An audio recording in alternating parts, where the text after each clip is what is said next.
Assalamualaikum warahmatullahi wabarakatuh. Perkenalkan, nama saya Aryani Nurmahmudah dengan nomor pokok mahasiswa 2021010141 dengan rekan saya. Perkenalkan, nama saya Haris Syari Suntara, kelas Manajemen A, NPM 202101011038. Di sini saya dan teman saya akan mempresentasikan tentang pengertian dan ruang lingkup bisnis syariah. Yang pertama, pengertian hukum. Pengertian hukum menurut HMN Purwosudipto, hukum adalah keseluruhan norma yang oleh penguasa negara atau penguasa masyarakat yang berwenang menetapkan, dinyatakan atau dianggap sebagai peraturan yang mengikat bagi sebagian atau seluruh anggota masyarakat. Yang kedua, dari perspektif Islam, menurut Gemala Dewi, hukum adalah kumpulan ketentuan Allah Subhanahu wa taala, sunnah Rasul dan ijtihad ulil amri yang merupakan suatu totalitas yang ditunjukkan untuk mengatur kehidupan manusia di tengah alam semesta untuk mencapai ketentraman hidup di dunia dan keselamatan serta kebahagiaan hidup di akhirat. Kemudian, pengertian bisnis. Pengertian bisnis secara umum adalah sebagai suatu aktivitas yang dilakukan seorang untuk memperoleh pendapat atau penghasilan guna memenuhi kebutuhan hidupnya. Cara yang bisa dilakukan adalah mengelola sumber daya ekonomi dengan berbagai jenisnya secara efektif dan efisien. Kemudian pengertian bisnis syariah. Pengertian bisnis syariah secara etimologi atau bahasa, syariah adalah jalan ke tempat pengairan atau jalan yang harus diikuti atau tempat lalu air sungai. Pengertian syariah menurut pakar hukum Islam adalah segala titah Allah yang berhubungan dengan tingkah laku manusia di luar yang mengenai akhlak. Dengan demikian dapat disimpulkan bahwa syariah adalah ketentuan-ketentuan Allah yang wajib dipatuhi baik terkait dengan masalah akidah, ibadah, dan muamalah. Dapat disimpulkan bahwa bisnis syariah adalah serangkaian aktivitas jual beli dalam berbagai bentuknya yang tidak dibatasi jumlah kepemilikan hartanya baik barang atau jasa, tetapi dibatasi cara memperoleh dan menggunakannya. Artinya dalam mendapatkan harta dan menggunakannya tidak boleh dengan cara-cara yang diharamkan Allah. Tegasnya, berbisnis menurut ketentuan syariah tidak boleh bebas dari ketentuan syariat dan harus dibedakan antara halal dan haram, atau yang hak dan yang batil. Tidak boleh dicampur adukan sesuai firman Allah dalam surat Al-Baqarah ayat 42 yang artinya, dan janganlah kamu campur adukan yang hak dengan yang batil, dan janganlah kamu sembunyikan yang hak itu sedangkan kamu mengetahuinya. Prinsip syariah. Prinsip syariah adalah prinsip hukum Islam dalam kegiatan perbankan berdasarkan fatwa yang dikeluarkan oleh lembaga yang memiliki kewenangan dalam penetapan fatwa di bidang syariah. Prinsip syariah adalah prinsip-prinsip hukum Islam yang telah membumi melalui fatwa MUI terhadap berbagai macam kegiatan bisnis yang berkembang di tengah-tengah masyarakat. Ada 4 prinsip dalam ilmu ekonomi Islam yang mesti diterapkan dalam bisnis syariah, antara lain sebagai berikut. Yang pertama, tauhid atau unity atau kesatuan. Tauhid mengantarkan manusia pada pengakuan akan keesaan Allah selaku Tuhan semesta alam.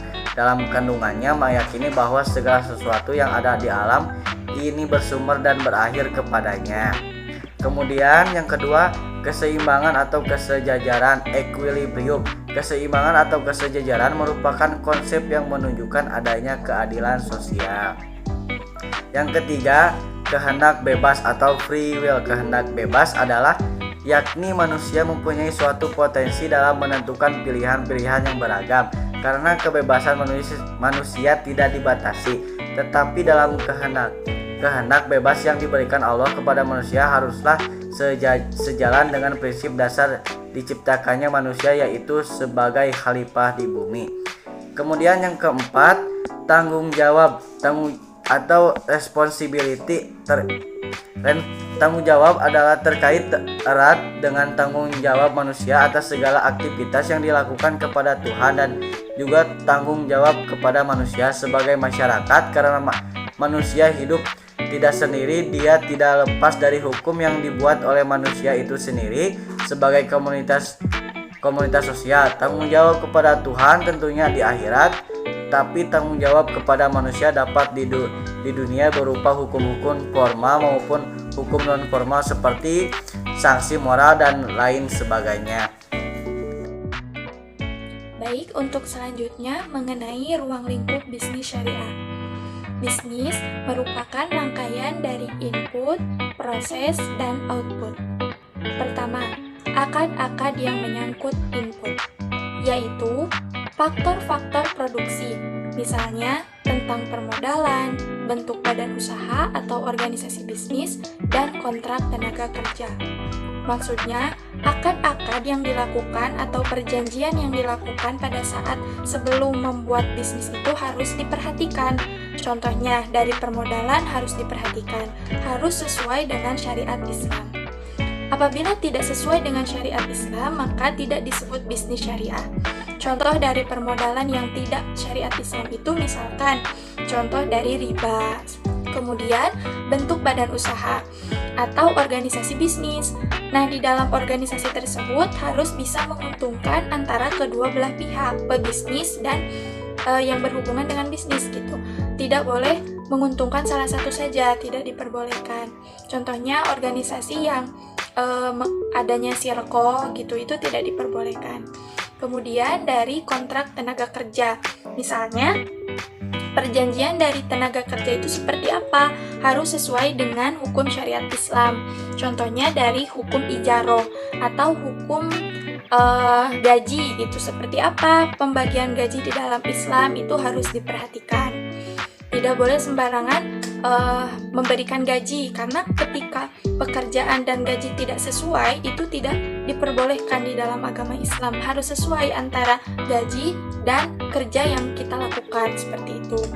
Kemudian ruang mengenai akad-akad yang menyangkut proses, misalnya hukum syariah tentang teknologi dan manajemen, hukum syariah tentang barang dan jasa yang diproduksi, dan hukum pemasaran atau hukum-hukum jual beli.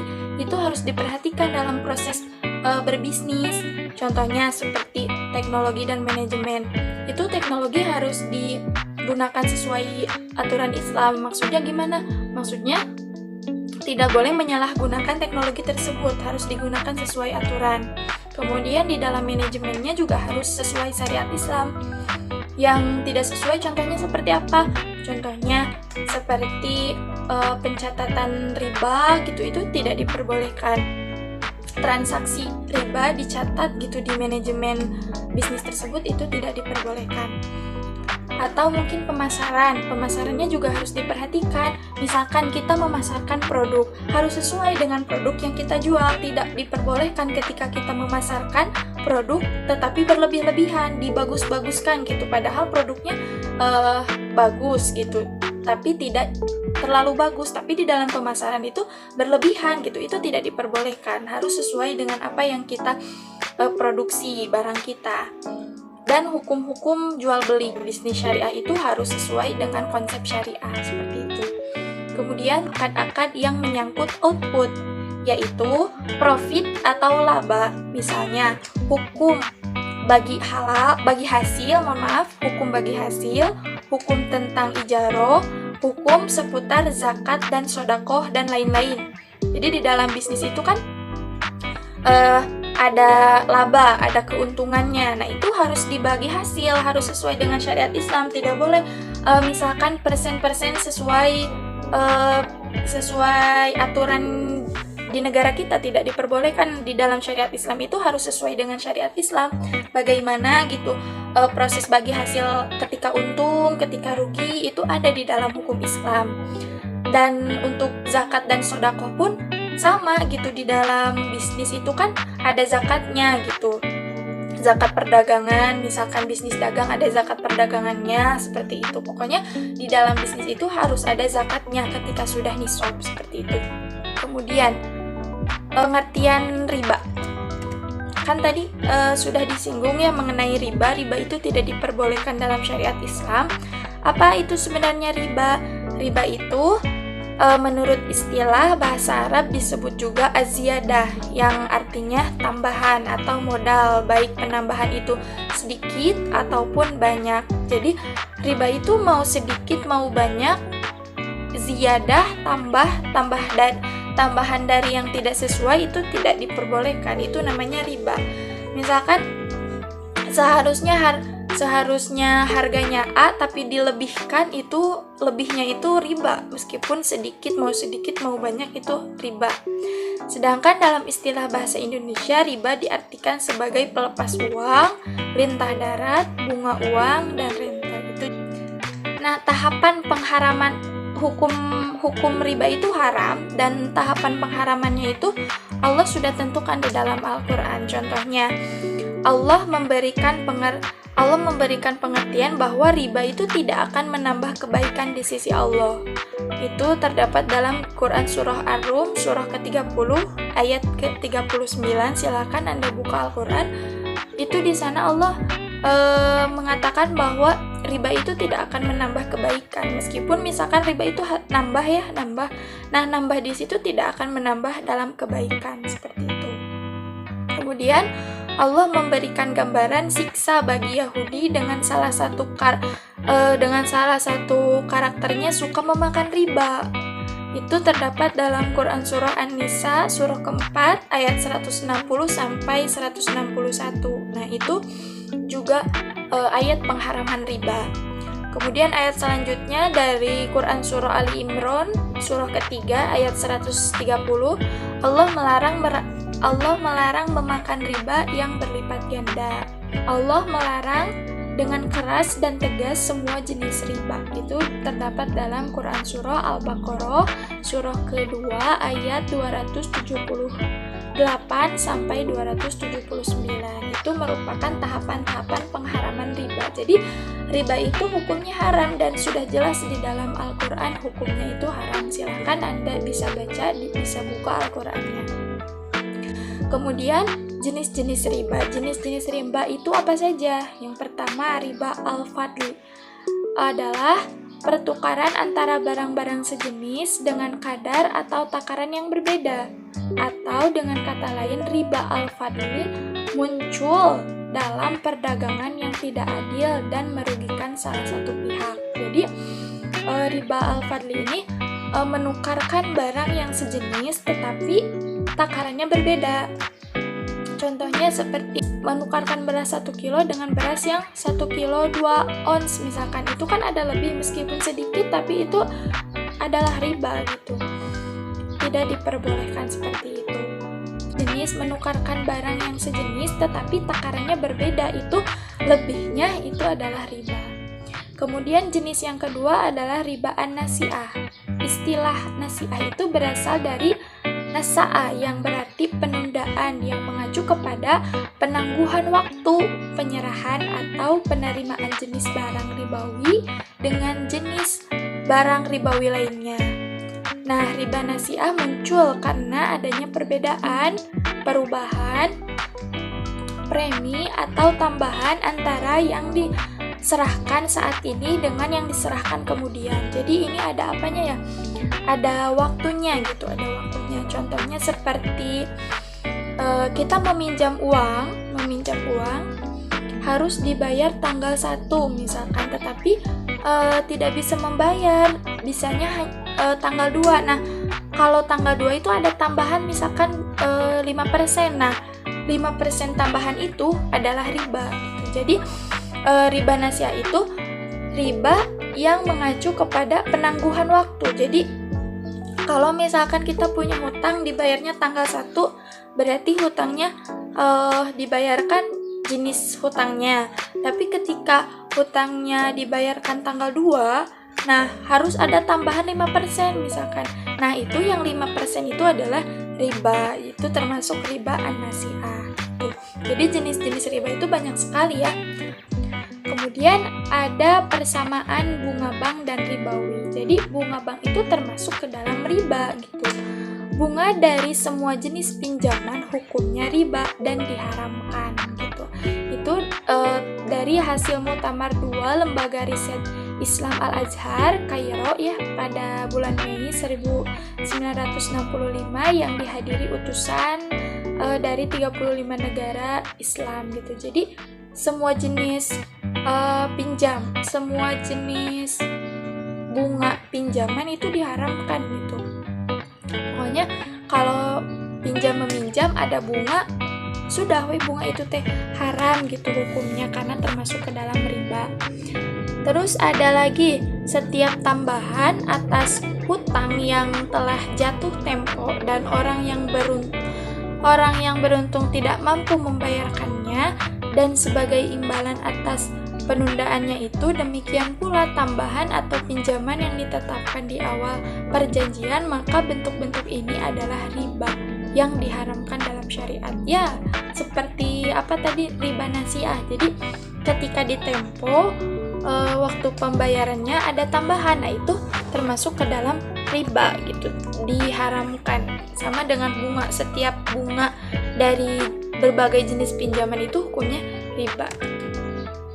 Kemudian perbedaan bunga dan bagi hasil bisa dibaca ya.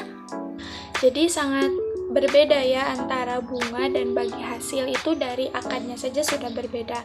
Kemudian untuk bunga, besarnya presentasi harus dengan besarnya jumlah uang atau modal yang dipinjamkan. Sedangkan bagi hasil, besarnya rasio atau bagi hasil berdasarkan dengan jumlah keuntungan yang diperoleh. Jadi kalau untuk bunga, mau rugi atau untung, yang meminjamkannya itu harus dapat untung sekian persen, mau rugi mau enggak ya sekian persen gitu, itu bunga. Kalau bagi hasil beda, misalkan kalau untung nanti dibagi hasilnya 50%, kalau rugi nanti bagi hasilnya keuntungannya 30% misalkan. Nah itu bagi hasil, jadi sesuai untung atau ruginya gitu. Kemudian untuk bunga, pembayaran bunga tetap seperti yang dijanjikan tanpa pertimbangan apakah proyek yang dijalankan oleh pihak nasabah untung atau rugi. Ya, jadi bunga itu ketika misalkan bank meminjamkan kepada suatu perusahaan, nah perusahaan itu mau rugi mau untung, dia harus membayar bunga atau membayar bunganya sesuai perjanjiannya gitu, tidak bisa dirubah gitu. Beda lagi kalau bagi hasil. Kalau bagi hasil tergantung pada keuntungan proyek yang dijalankan gitu. Jadi ketika perusahaan itu rugi, maka bagi hasilnya ya sesuai dengan kerugian tersebut gitu. Tidak harus besar gitu. Kalau untung berarti harus sesuai. Kalau rugi itu juga harus. Baik, mungkin itu saja presentasi dari kami mengenai bisnis syariah dan ruang lingkup bisnis syariah. Semoga bermanfaat. Demikian presentasi dari kami. Wassalamualaikum warahmatullahi wabarakatuh.